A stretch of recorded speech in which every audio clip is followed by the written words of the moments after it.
Okay, recording in progress. But I guess if you have any questions that you don't want to, be consigned to posterity, you can send it to me afterwards, or we can find a time to follow up separately.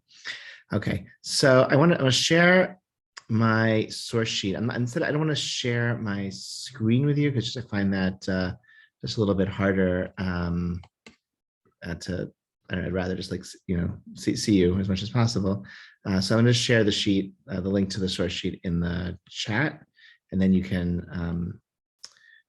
sort of click on the link yourselves, and in that way you can access the outline. Okay, so here's what I have to say. Okay, so if anyone has any difficulty doing so, let me know. But hopefully it's all self-explanatory. Okay, and I see a few people clicked. Very nice. Okay. So the first, I have like sort of 4 topics I want to try to cover in the next 55 minutes. The goal is to wrap up at 9. Okay, so I have 4 topics I want to look at, and the first is the concept of Tselem Elokim, that the biblical idea that humanity is created in God's image. This itself can be a topic in its own right, but I think it also is sort of the basis for a Jewish perspective on human rights. That humanity is distinct from the rest of creation, in some way created in God's image, in some way more manifesting or something divine than the rest of creation, and therefore with some special status. There's a book that I referenced by Rabbi Yehuda Brandis called Judaism and Human Rights. I think if you click on the link, you'll see a little information about that. There is Judaism and Human Rights. Okay, and that book, which is a really fun. I actually read a few chapters of it with Rav Mel Shapiro, Alav Shalom, several years ago when I first got the book.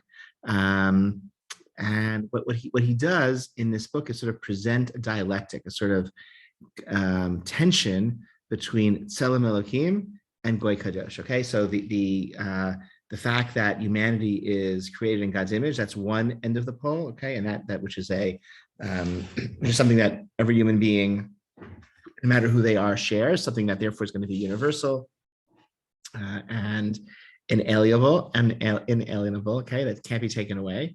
And on the other hand, the Torah gives us a mandate to be a Goy Kadosh, and Kedusha in the Torah, sanctity, is about being separate, right? Something is holy because it's not, doesn't have easy access. It's set aside. It's can only be accessed with special rules, special times, special people, right? It's not for everyone there at all times. So these are really 2 different poles, and I think he, in that book, is sort of suggesting the need to kind of balance or to feel that tension between those 2 poles of Tselem Elokim, that every human being is created in the image of God, and that Jews have a mandate to be a holy nation, which means to, among other things, right, just to preserve a Jewish identity, right? You can't, which is intention, right? To preserve a Jewish identity, to say we're going to seek out Jewish marriage partners and raise our children as Jews and endow them with a Jewish education, right? Like that is intention with the knowledge that every human being is equally created in the image of God, right? Is that okay?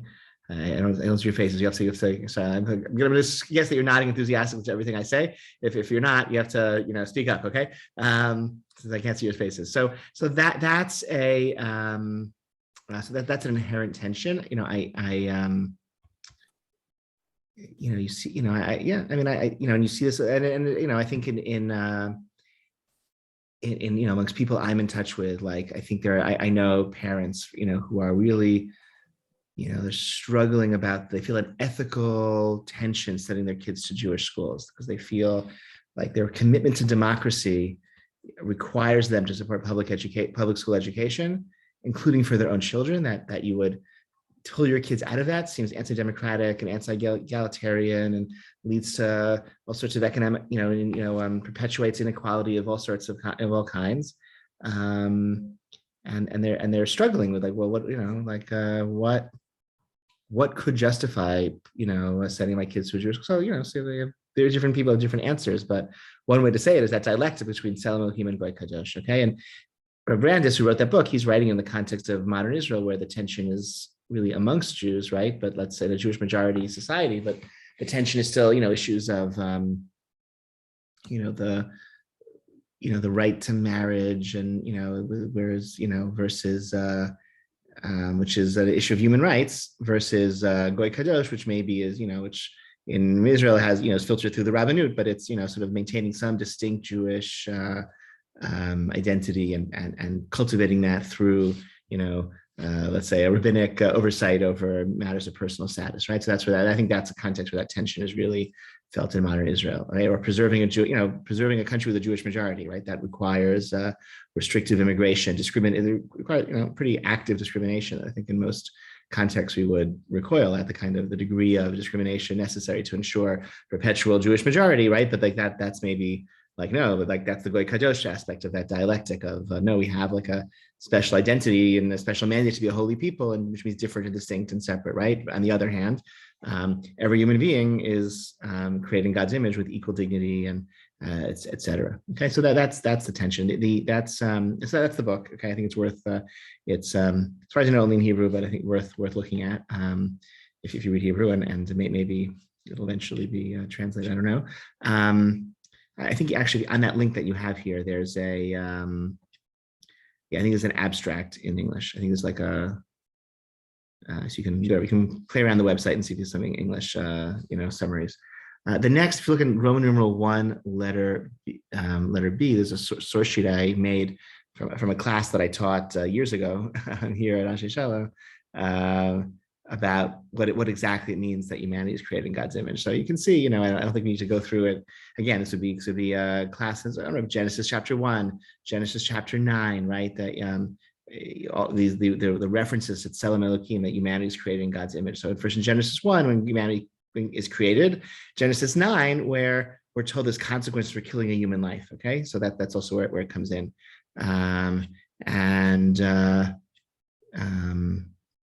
Look at if you look at the Mishnah, if you're scrolling down on that that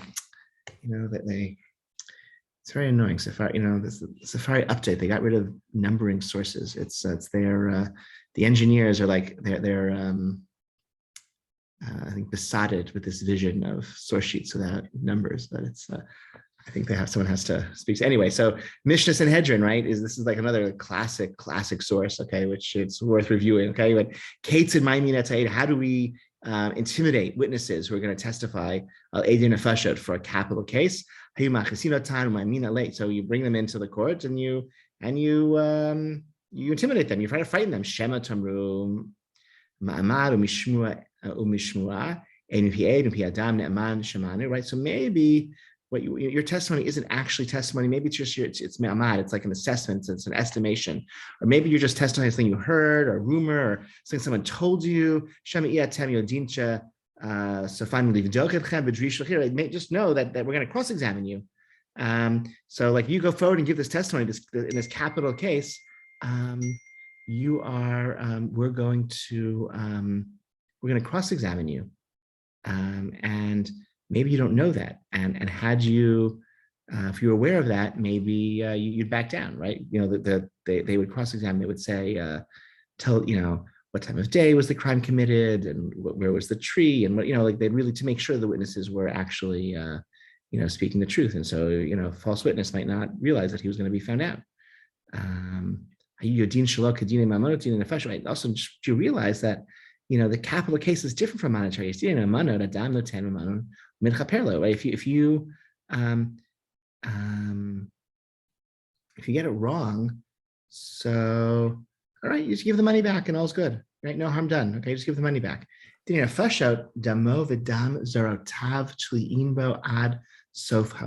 The blood of this falsely executed person, okay? It's on you. You fought the false witness, right? For the end of time. What happened when Cain killed Hevel in Genesis chapter 4? It doesn't say the blood of your brother. Blood is in the plural. The blood of all his descendants after him is crying out from the right. Alternatively, okay, so, or the bloods because it's all just strewn about. Okay, that's very graphic. Lefikach, then the Mishnah says, and just to emphasize, this is the Mishnah. This is not a this is not like a loosey goose. This is the Mishnah is usually very apodictic, very kind of gives the case 1, 2, 3 without explanations. And here it's much more elaborate than what we typically have. Adam, I want to share the source sheet with you, the little outline back in the chat. So thank you for joining. And we just clicked, I'm just going through right now in Roman numeral 1, letter B, a Safari source sheet that I made several years ago. We're looking at the Mishnah, which is a couple sources down. Then it says, the Mishnah says, again, famously, Lefikach nivra Adam Yechidi. This is why humanity was created from one single ancestor. Lamdecha shekol ma'aved nefesh achat Yisrael ma'aleh alav hakatuv ki'ilu aved olam malek. This to teach us that anybody who kills any single soul is as though he killed an entire world, because it all comes down to one person. All who saves a life is ma'aleh alav hakatuv ki'ilu kim olam malek. Kayam olam is saving an entire world. Now, just point out the Mishnah here adds the word Jewish life. There are parallel Tannaitic sources that, and also we have manuscripts that don't have the word Yisrael. And I think there's the consensus that I always was taught that the Yisrael here is not it makes less sense. And it, right, because the context is, right, all humanity created from one common ancestor. So the Jewish, the Jewishness is really irrelevant to that aspect, and so therefore the manuscripts and the versions, the parallel sources that don't have of Israel saving any human life, right? That's probably the more authentic, right? Because it both is more fitting in context, and we assume that over time the words that would be added would be the ones that are like sort of more. That's the type of thing that you would imagine a later editor adding to kind of tone down the force of the Mishnah, rather than something that would be taken out, right, if it were there originally. So we assume that it was added later. In any event, furthermore, furthermore, the other reason why we all have a common ancestor, the Mishnah says, is just to create peace. My father is greater than your father. Okay, and the heritage shouldn't say there are many different gods, but okay, who create different races differently, right? So it's no one can say my ancestor is more important. No one can say I have better yichus than you, because we all have a common ancestor. And second, no one can, right? And we can't say okay, that God is competing with different races of people were created by different gods. Okay, so we all have one common ancestor. Furthermore, and the greatness of God, the person makes a stamp and makes many coins. They all look the same. But God, the King of Kings,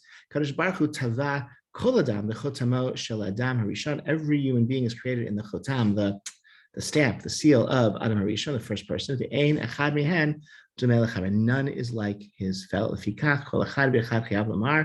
Bishvili nivra ha'olam. Okay, everyone has to say, for me the world was created, because we're all a unique creation. Okay, that's how God made the world. Again, unlike a human king who might, come in one stamp, they all come out the same. When God starts from one stamp from the first people, each one looks different. So each one is like an act of creativity, and so each person has to say the world was created for my sake. This is all the context of intimidating witnesses. They shouldn't lie and wrongfully convict somebody. Shema Tamar Malanu Litzar Hazo, and what do the witnesses say? Forget it. What do I need this trouble for? I don't want to get out of jury duty. I don't want to be a witness. Halakhah Namar, Behu Eid Ra'al Yodav, Im Lo Yagid V'Gomer, etc. It says in Leviticus, if you have a testimony to say, you don't say it, that's not good. Shema Tamru Malan Lechov B'Damo Shelazeh. And say, well, what do I want to, get involved in punishing anyone? Why do I want to be responsible? It says, when the wicked are destroyed, there is joy. So it's like, it's a good, you want to not convict anyone wrongfully, but if you have somebody who deserves to be convicted, who should be convicted, go ahead and do it. It's, That's also an important act of justice. Okay, so it's a Mishnah goes, it's like very unusual Mishnah, like really different from the typical tone of the Mishnah, which if you've seen Mishnayot, if you study Mishnah, very apodictic, very little rationale, not quoting things, not being poetic. And here the Mishnah waxes philosophical in the context of intimidating witnesses to emphasize the importance of that they should tell the truth because human life is sacred. Human life is created in the divine image, which means we seek justice, but it means we make sure that we protect the innocent because every human being has and every human life has infinite value. It's like an entire world in potential in each human life. Okay, questions, comments on what we've seen so far?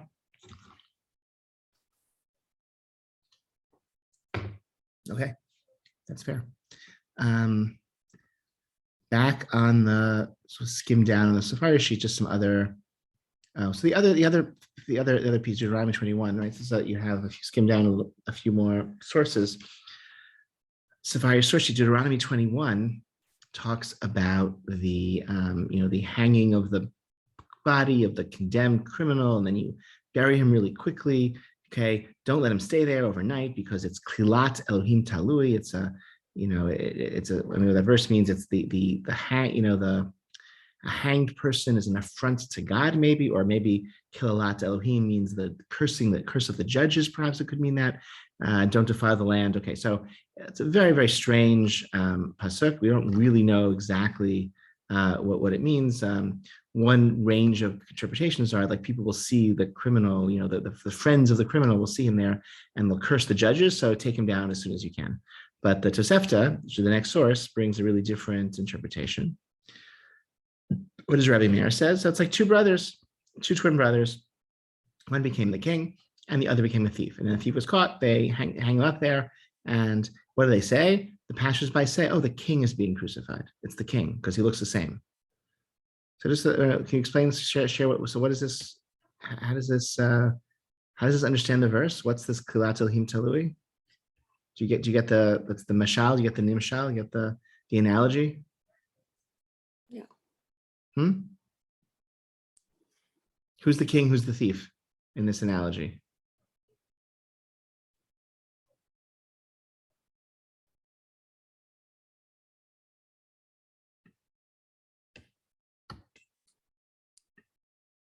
Yeah. Do you see it? You found it? Like here, I can even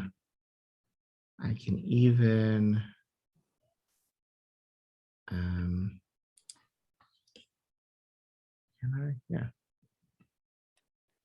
One was the king of the whole world and became a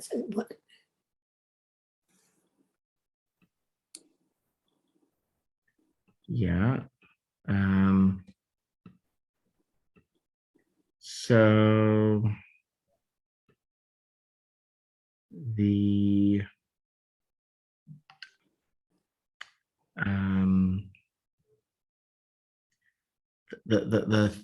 the king and the two brothers are in this analogy. It's God and the criminal are the twins. Okay, you see the criminal up there hanging there, and you're going to say, oh, that they're going to think it's, as it were, God hanging there, impaled, crucified, whatever. That's the analogy. Right? The king has a twin brother who's a criminal. The criminal is executed. They see the body of the criminal who looks just like the king, and they think, oh, it's the king.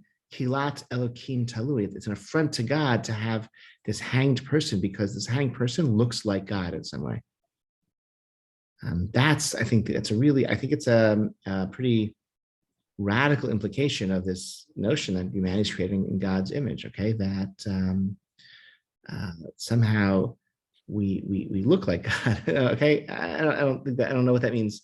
I can't even imagine what that means. But there's some let's move it away from that direction. There's some similarity, something that we have, some echo of the divine in a human being, even a criminal, even a condemned, executed criminal, that to see a human body in that kind of disgraceful situation is an affront to God. But then,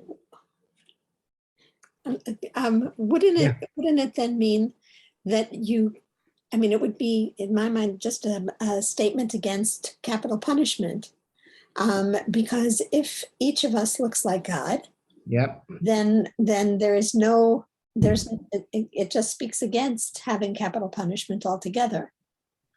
Yeah. So, Oh, can, yep. can I say something?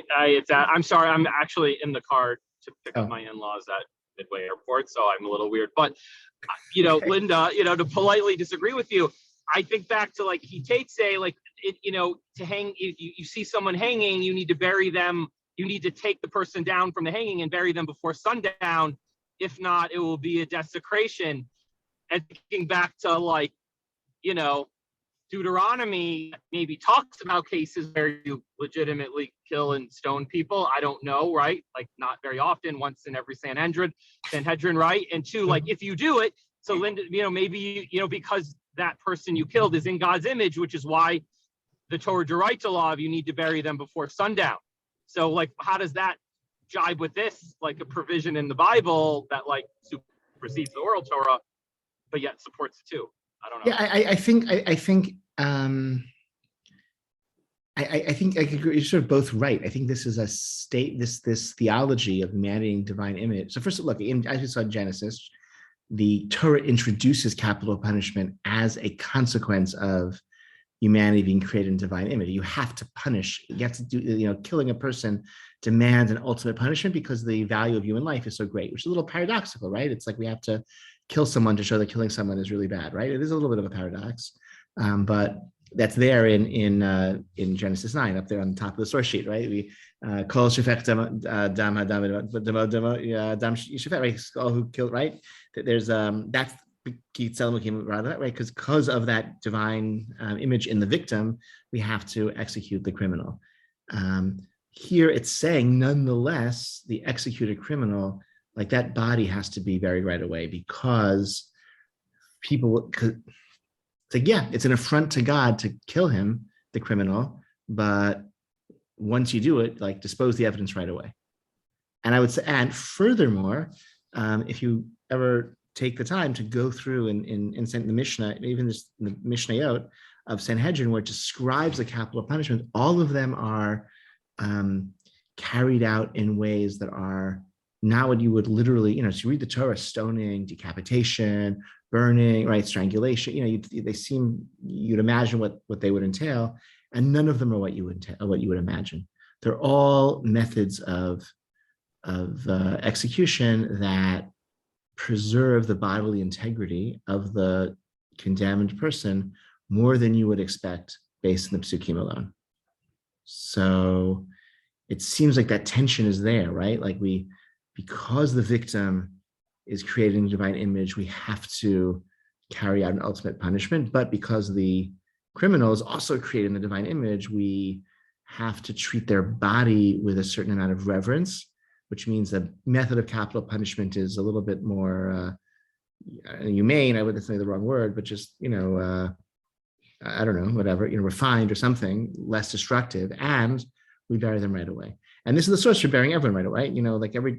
Jews try to bury people right away. Like this is the source. It comes from, this pasuk, right? The case of the criminal is is from where we learn the obligation to bury everyone as soon as possible. So it's like, that's okay. I think.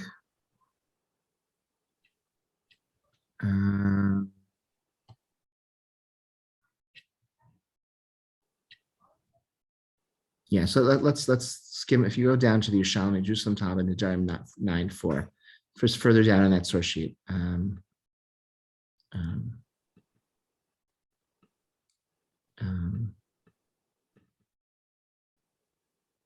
You'll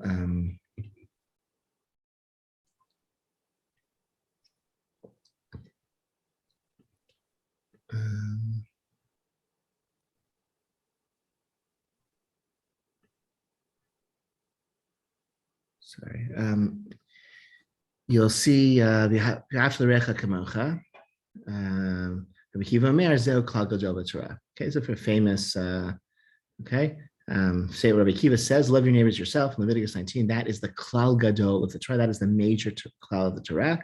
Benazi Omer Zeh Sefer Todot Adam Zeh Klal Gadol Mizeh. This is the book of the generations of man. And the day that God created man in the likeness of God made he him, Genesis 5:1. This is an even greater principle. So that that dispute between Hillel and Ben Rabbi Kiva Ben Azai also is like a half l'recha kamocha, love your neighbor as yourself. It's limited by your neighbor.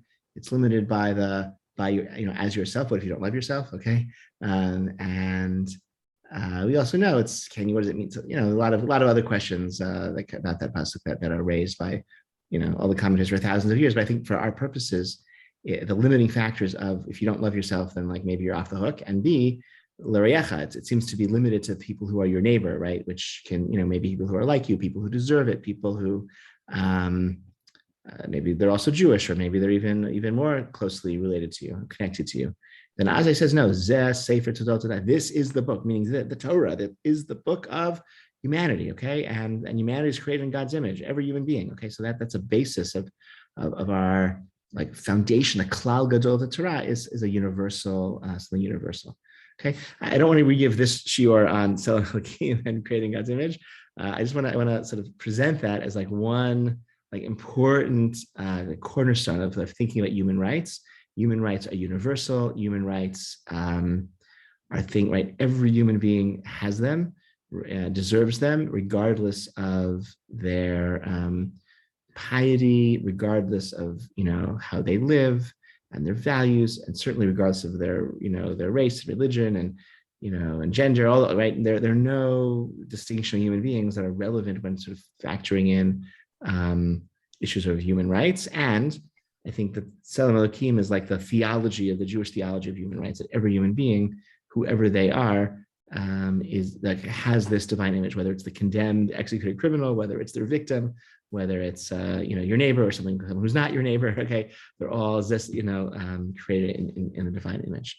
Okay, so I'm going to go back to the Google Doc and look to Roman numeral 2. So another source of like human rights and Halakhah, this is found in like two sort of examples. This is in the context of modern Israel, two 20th century rabbis who thought about human rights and Halakhah. One is Rav Herzog, one is Rav Amital. Rav Herzog was the first Ashkenazi chief rabbi of the state of Israel. He wrote a lot of books, essays in the 1940s and 50s, mostly about how to kind of create a halachic state, how to reconcile halakha and sort of the needs of a modern nation state. My friend Alex Kay just published a very well-regarded book about Rav Herzog and that kind of revolution in legal thought that he was kind of a part of. Rav Herzog said that, say it outside, Rav Herzog said that the kind of commitment that the Jewish people made to the United Nations, to the international community to establish a democratic state has halachic weight, that the state of Israel represents a shutfut, a partnership between the Jewish and non-Jewish citizens of the state, and that this was the condition upon which the nations of the world, the UN, endorsed a creation of a Jewish state and invited it to join the United Nations as a member state. And so for him, this creates a halachic basis for a halachic state in which there are non-Jewish citizens who can vote and determine policy and sort of share in the burdens of citizenship and have sort of functions in government. It all comes from this kind of public commitment. That's sort of I think how he would understand it. Rav Amital says this in a very poignant language. He says the Israeli Declaration of Independence promises equality, regardless of race, religion, and etc. It's there in the Declaration of Independence, and he says, if you make a neder, you make a vow to uphold a certain standard in public, right? That's a halakhic obligation that you can't trifle with. And he says nothing is more public than the Declaration of Independence. That was the leadership of the Jewish people declaring before the entire world, we are going to provide equal rights and equal political rights to every human being, every citizen of our state, and we're not going to discriminate based on race or religion. and you make a promise like that, that's a neder, that's a vow, that's a halachic vow, you can't back down. And so that's another way to kind of sort of bring in the concept of universal human rights into a halachic system by sort of around the back door through a neder. Okay, if you make a commitment to something, then that's halachically upon you, right? It's like whether it's you get an aliyah and you say I commit to give a sponsor a kiddush. Okay, that's the neder. You got to sponsor that kiddush. So here we got together and our elected representatives said we're going to create a state. We're going to promise equal rights to every citizen. So Rami tells us that was a halachic obligation. Questions, comments, on anything on this? Anything here? You have the source sheet. You can click the link and read them inside. I want now to kind of like sort of sharpen that distinction in Roman numeral 3, okay, between what I call a universal human right and a particular Jewish good, because I think this discourse gets confused sometimes, and I think it's important to be clear. Okay, universal human rights, as I said, as I've been saying, are universal, right? They're every human being has them, and that's in contrast to things that can be like a particular Jewish good. The example I give is an invitation to a yontif meal. Okay, there is no right. Maybe there's a universal right to food if you're hungry. Maybe that's something you can think about. That's sort of, I heard a guy, a law scholar, sort of use that. There's a, the American legal system. There's a right to. We have very few rights, but all of them are very, very strong. And this person was suggesting we should have better to have more rights that are a little bit weaker than to have a limited number of rights that are very strong, that are sort of ultimate. So it's putting that aside. There's no right in America to food or shelter or healthcare, but you can make an argument. I think very easily make an argument that food, healthcare, shelter are human rights, but a yontif meal is not a human right. That's not a universal human right. It's a particular Jewish good. Providing a yontif meal to another Jewish person is a mitzvah, and it's an act of chesed, and it's a wonderful thing to do, but it's not a universal human right. And this comes up in there's like this tension in Halakhah is relevant because the Torah says that the difference between yontif and Shabbos is that we're allowed to cook on yontif. Right, melechet ochel nefesh is permissible on yontif if it's for the purpose of a Jew's yontif meal. I'm allowed to cook on yontif for my dinner, right, on yontif, just so that me or another Jew can eat a yontif meal. I'm allowed to cook on yontif, things that I couldn't do on Shabbos. I can boil, I can bake, but all those things. I'm not allowed to cook on yontif so that I can eat after yontif. Right, I'm not even allowed to cook on yontif for the second day of yontif. Okay, so I can only cook on yontif for a yontif meal, and I also can't cook on yontif for a non-Jew's yontif meal, because it's like the permission is like yontif is just like Shabbos, except the things that you need to do for your own yontif meals that you're allowed to do, like cooking and whatever. Okay, so that creates, the Gemara says you shouldn't invite Gentiles for yontif meals because you might increase the amount of cooking that you do, right? You might throw an extra potato in the pot, whatever, okay? Because you invited this Gentile for your meal. And that's the halakhah, which can be very challenging for people who have non-Jewish friends or relatives or whatever, right? So there are all sorts of, solutions, technical, workarounds, loopholes, solutions for, practically if the situation arises, you can also, invite your Gentile friends to Shabbos meals, not to yontif meals. It's another solution. But I think it's sort of to me, I've always felt this was a helpful example of kind of distinguishing between like what's a universal human right and what is a particular Jewish good, like a seat at the table at a yontif meal. That's not a universal human right. That's a particular Jewish good, and we should provide that to other Jewish people, and demand it as Jewish people from others. Okay, we have I think every Jew has a birthright to walk into any synagogue in the world and get invited for Shabbos dinner. Okay, like that's their birthright as a Jew to have that. But it's not a universal human right. That's a particular Jewish good. Universal right is a hungry person should be fed, but a yontif meal, seat at the yontif table, that's a particular Jewish good. Not a human right. Okay. Questions, comments, pushback? Linda, yeah, I can see. Yeah, they come into conflict. I mean, if it's a universal right that the hungry should be fed, And it's a Jewish sort of prohibition in a sense not to cook for someone who's not specifically to be sitting at a Jewish Yontif meal. So there's an innate conflict. So there might be a conflict if somebody's like a starving person who, doesn't have any other food, so bring them to your Yontif. That's rarely the case, right? I mean, how many, right? You're a very hospitable person. How many people around the table over the course of the year are people facing hunger, right? They're facing, right, like hunger right there. Hopefully we donate to soup kitchens and we, have a semi-functional welfare state, which provides, other benefits for people to avoid hunger and starvation.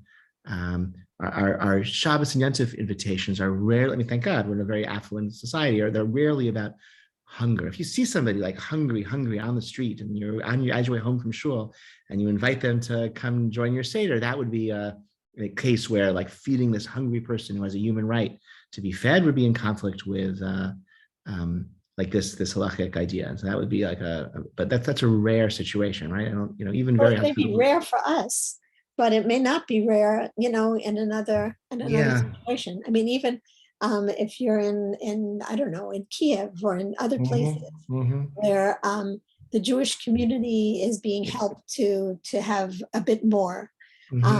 Part of it also is, you want your neighbor to be your friendly neighbor, and you don't want to cause rift that you have and he doesn't. So, but it feels strange to me. I understand. I mean, I understand the prohibition, and on the one hand, but it doesn't. Well, I guess.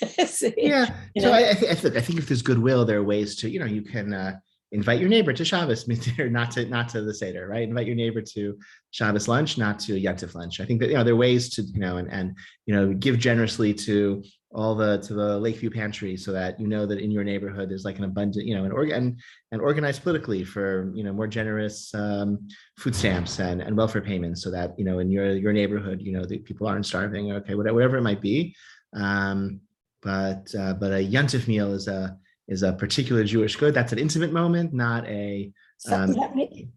Can I pose another Please, because I'm with you in in what you're saying.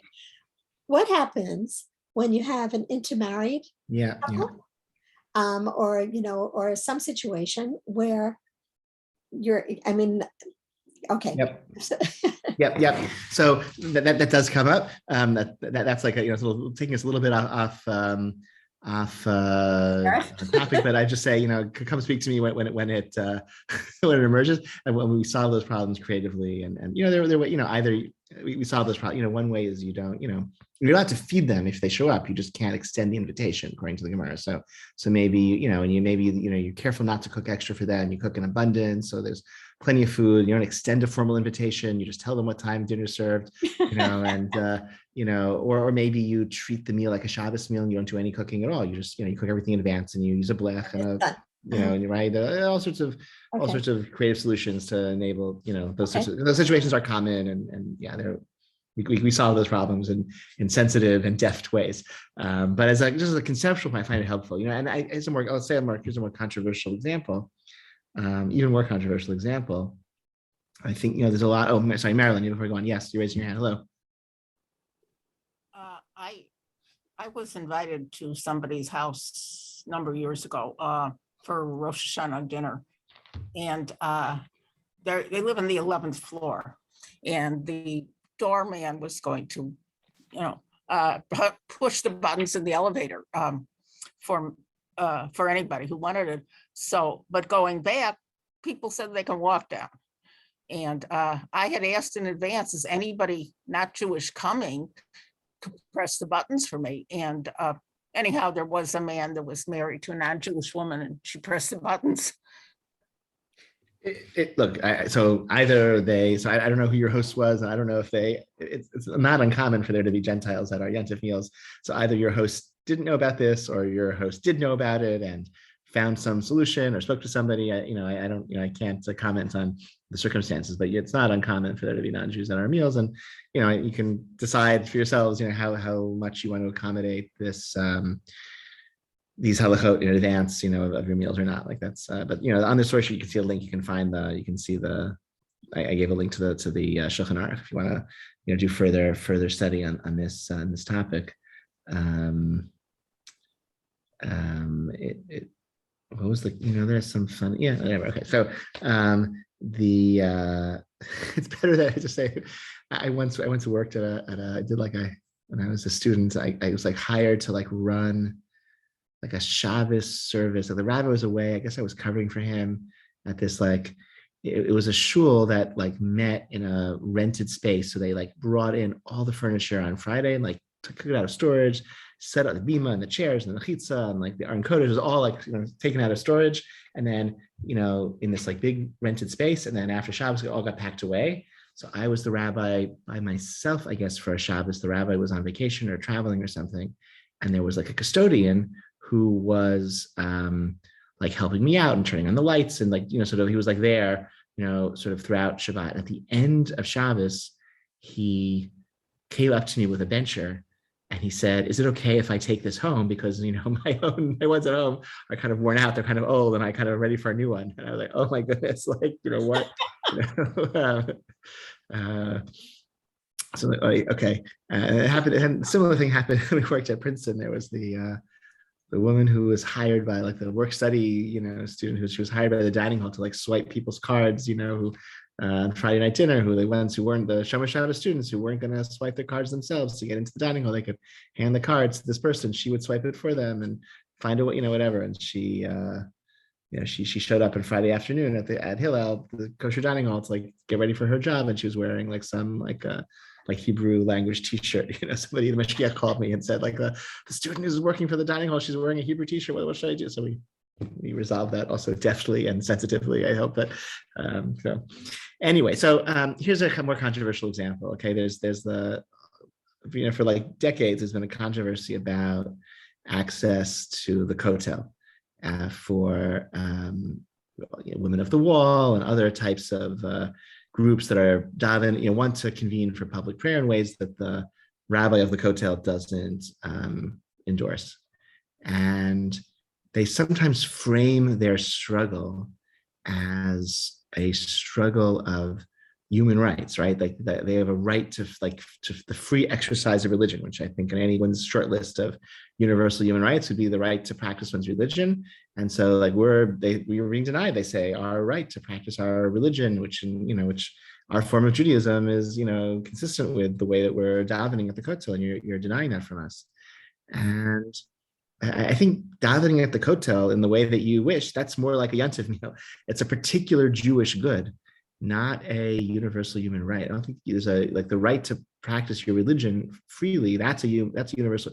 The right to do so at a place where you choose, that's not a universal human right. That's that's a policy question. That's a whose space is it question. So I think from a perspective of personally, I think they should be accommodated. I think it would be good for the Jews if we found space at the Kotel for different people to pray as the way, different Jewish groups to pray according to their conscience and in the way that they think is right and best for them. I think that would be like a Jewish good. That would be a positive thing for Judaism and for the state of Israel. But I don't think that the struggle, like the decision to define the Kotel as an Orthodox synagogue is not a democratically illegitimate decision. It's not a violation of human rights. There's no human right to practice your religion anywhere you wish, right? You can practice your religion and you have to can't be limited in your free exercise of religion, but you can't, doesn't mean, anywhere. Questions, comments on that? Or, yeah, and the same would be true also for, Jews who want to daven on Har Bayit. I still think that's not it's our holiest site, Har Bayit, whatever. And there's all groups that more and more Jews are going up there. I don't think that's again, I don't think that's about human rights. That's about, Jews want to do it, but, like a lot of things that you want to do doesn't mean that it's relevant for the question of human rights to do so. Okay. Questions, comments? Okay. Let's so I want to say one last point I want to look. So have a few three sources in the time that remains. 2 minutes per source. Just Judaism and democracy and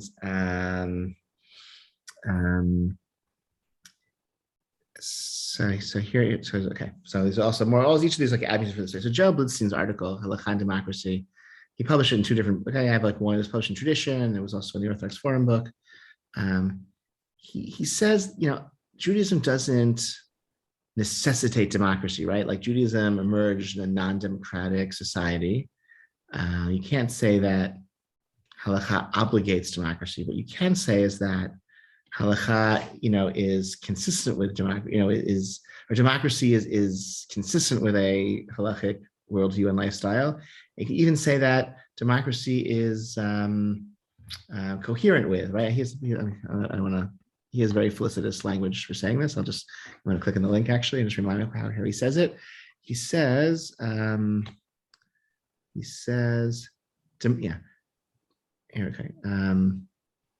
So on that first page of that article, the bottom paragraph on page 6, my point of departure that democracy is a value. We abide by it not only as the law of the land, which we must accept willy-nilly, we are faithful to it as something we have internalized and in which we believe.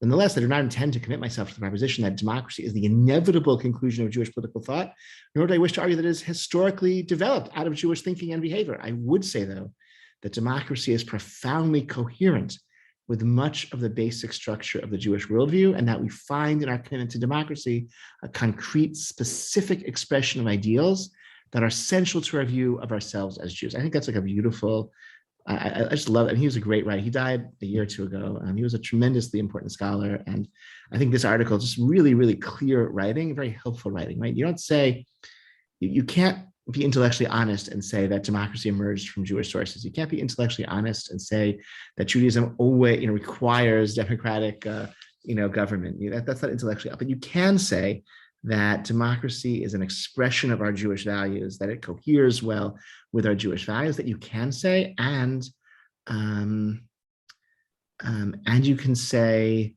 that we like it.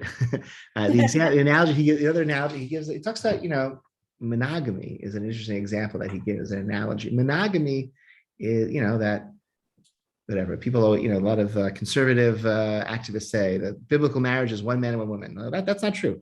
Okay, biblical marriage is a man and several women, and it could be, or many different types of biblical marriage. It could be, but over time we developed, appreciate. So you can't say monogamy is the inevitable form of marriage that emerges from the Torah. You can't say monogamy was inspired by the Torah. You can't really say that.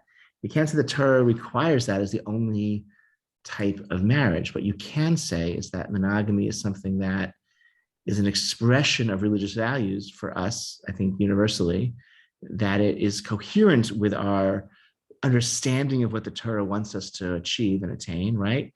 And that we can embrace it and cultivate it and support it and see that as like a positive Jewish development over the past, 1,000 years, maybe a process that began earlier. So that's like an analogy he gives. Like democracy, he says, is the same way, right? Not necessarily the only way of doing things according to the Torah, but it's the way of doing things that we're that we're committed to and supportive of. Okay, questions, comments? All right. So Warren Zev Harvey is okay. This is again a link for further research. This is a very famous essay he wrote years and years ago, which he went through the writing of Rabbeinu Nissim of Gerona, and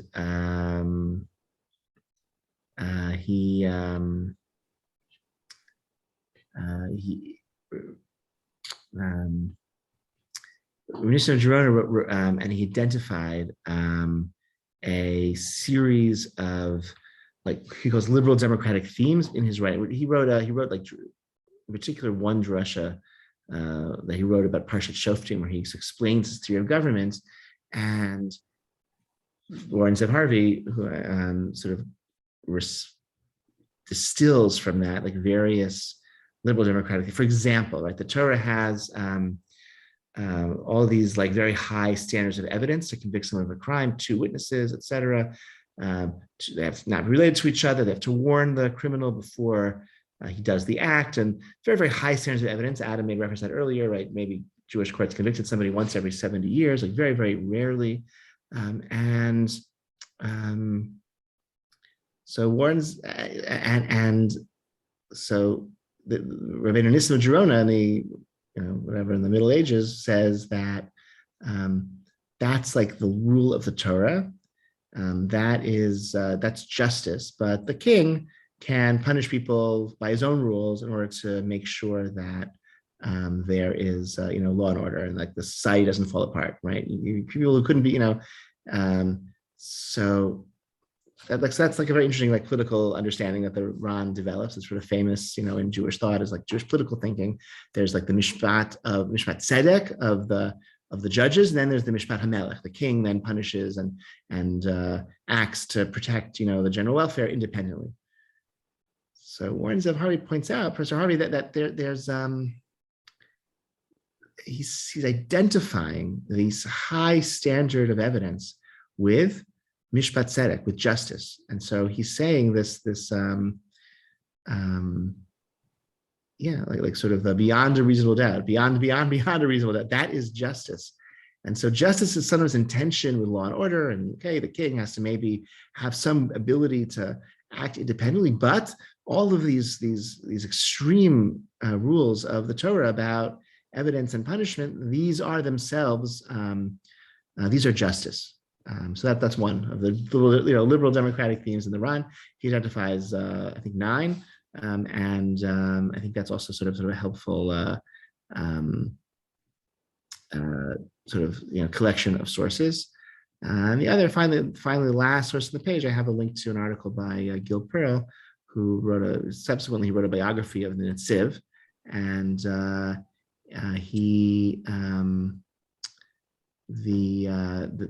Netziv in various places in his writings, throughout his writings, he kind of speaks of the value of tolerance and pluralism and people having different views. For example, writing about Migdal Bavel, the Tower of Bavel, the Netziv really emphasizes the fact that they all spoke one language and said one word, and it says that that's impossible to achieve that kind of uniformity, that kind of entire society all saying the same things. That's impossible without some sort of coercive or despotic kind of governing system, and so, right, and that's why God intervened, right? So and a couple of other places as well throughout his writings that Gil Pearl and for this paper kind of pulled together, and it seems that Netziv is again as a figure, like someone we can look to as a validator of the kind of the ethos of, again, freedom of speech, freedom of thought, and as being something core to humanity, right? That when the generation of the dispersal had solidified all themselves together in a society where everyone had to say the same thing and you couldn't deviate from that public message, right? That's inconsistent with human flourishing. It's inconsistent with human nature, and God intervened and dispersed that generation, right? So that's, I think, something we can draw upon to try to articulate a Jewish vision of human rights. Okay, that human beings are need to have some freedom of thought and freedom of expression, and that, yeah, and secondarily, if you try to coerce and impose one set of beliefs and one set of words, that's going to necessitate a cruel despotism that is itself a secondary affront, right? There's the affront of attempting to coerce conformity, and then there's a secondary affront of the violence necessary to create that uniformity. So I have the link there to that article if you want to do further research, and that's Siv who had interesting things to say about that. Okay, any other questions or what we've seen so far? Okay. Very interesting. Okay. It's very interesting. I'm liking this. Thank you. Okay. Excellent. Thank you so much. The recording should be on the YouTube channel sometime tomorrow, so you can tell your friends to watch. And if you think of questions and have any follow-up ideas, please seek me out and send me an email or call. Love to chat about all of this. It's later with you all. All right. Thank you so much. Have a good night. Thank you.